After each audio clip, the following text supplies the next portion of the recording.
নমস্কার বন্ধুরা, আশা করি আপনারা সবাই ভালো আছেন। আমি একটা রান্নার ভিডিও একটা রাত্রেবেলায় ডিনারের জন্য বানিয়েছি ম্যাগি ভাজা উইথ হচ্ছে আপনার এগ পোচ, ডিমের পোচ। এটা হচ্ছে রাত্রেবেলায় আমি ডিনারে বানিয়েছি। আমার মতন কে কে আপনারা রাত্রেবেলায় ডিনারে ম্যাগি খান আমাকে কমেন্ট করে জানাবেন।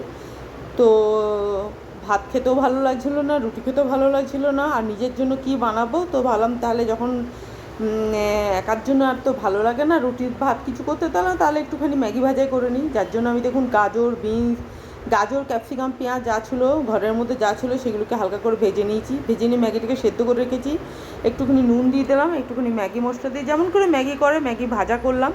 তার সাথে দিয়েছি একটা ডিমের পোচ করেছি, ডিমের পোচ করেছি।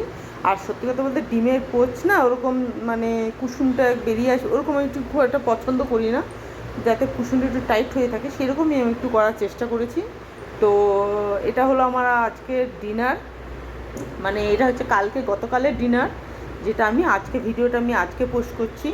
এটা আমার আজকে নয়, এটা আমি গতকালের ডিনারে আমি ম্যাগি ভাজা খেয়েছি।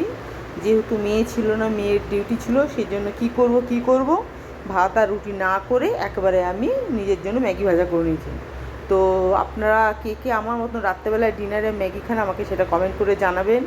আর আপনারা সবাই আশা করি ভালো আছেন। প্লিজ আমার চ্যানেলটা একটু সাবস্ক্রাইব করবেন, সবাই পাশে থাকবেন, একটু লাইক করবেন, কমেন্ট যেরকম ভালো লাগে সেরকমই করবেন।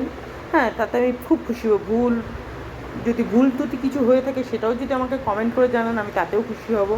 আর প্লিজ আমার ফেসবুক পেজ নাম হচ্ছে শোভারানী, তো প্লিজ আমার ফেসবুক পেজটাকে একটুখানি ফলো করবেন। আর আমার ইউটিউব চ্যানেল নাম হচ্ছে শোভারানী ক্রিয়েশন। 2-3 দিন ধরে সেরকম কোনো আমি রান্না দিতে পারিনি, কারণ আমার শরীরটা খুব খারাপ ছিল, গ্যাস হয়ে যাওয়ার জন্য শরীরটা খুবই খারাপও ছিল। তো সেইভাবে না কোনো রান্না বান্না করেছি, না কোনো ভিডিও করেছি। গতকাল এইটা আমি করেছিলাম, যেহেতু মেয়ে ছিল না বলে, তো সেই আমি ভিডিওটা দিলাম। তো প্লিজ আপনারা সবাই ভালো থাকবেন, সুস্থ থাকবেন, আমার চ্যানেলটাকে একটু সাবস্ক্রাইব করবেন। আর আমি চেষ্টা করি রান্নাবান্না করার, বুঝতেই তো পারছেন আমি থাকি এখন অন্য জায়গায়, ব্যাঙ্গালোরে থাকি। এখন সেখানে থেকে সব হয়ে ওঠে না, খুব মানে চেষ্টা করলেও হয়তো হয়ে ওঠে না, নানারকম কাজের জন্য বা সমস্ত জিনিসপত্র জোগাড় না থাকার জন্য। হ্যাঁ, তো যতটা পারি যা পারি করার চেষ্টা করি। তো আমি জানি আপনারা আমাকে খুবই ভালোবাসেন এবং সাপোর্ট করেন। আশা করব আপনারা পরেও ভবিষ্যতেও আমাকে সাপোর্ট করবেন, পাশে থাকবেন। আর আমার চ্যানেলটা একটু সাবস্ক্রাইব করবেন। আর এই দেখুন আমি একটা ডিমের পোচ করেছি, কিন্তু কী হচ্ছে বলতে তেল যেহেতু মানে কড়াইটা পরিষ্কার ছিল না তার জন্য দিয়েছি, ওই জন্য বসে গেছে। আর ডিমের পোচটা দেখুন, এখানে যে ডিমের পোচটা কী করে একবারে দেয়, মানে ডিমের ওটাকে উল্টায় না, ওরকমভাবেই করে। কিন্তু আমি না ওই গলা ডিমের পোচ মানে আমার পছন্দ করি না, আমিও করি না, মেয়েও করে না। ওই জন্য আমি ডিমের পোচটাকে কী করলাম, একটুখানি উল্টে দিলাম, উল্টে দিয়ে মানে ডিমের কুসুমটা একটু টাইট হয়ে গেল, তাহলে আমার মানে ওই জিনিসটা আমি খেতে পারি। তো এটা হলো আমার আজকের ডিনার। রাত্রেবেলায় চারিদিকে খালি গাড়ি যাচ্ছে, আর মনে হয় সেদিনকে কালকে বৃষ্টিও হচ্ছিল। কালকে ব্যাঙ্গালোরের রাত্রেবেলাতে বৃষ্টিও হয়েছে, খুব বেশি না হলেও বৃষ্টি হয়েছে। যাই হোক, কারেন্ট আছে বাঁচোয়া, মাত্র প্রচণ্ড কারেন্ট যায়। এই হয়ে গেল আমার আজকের ডিনার।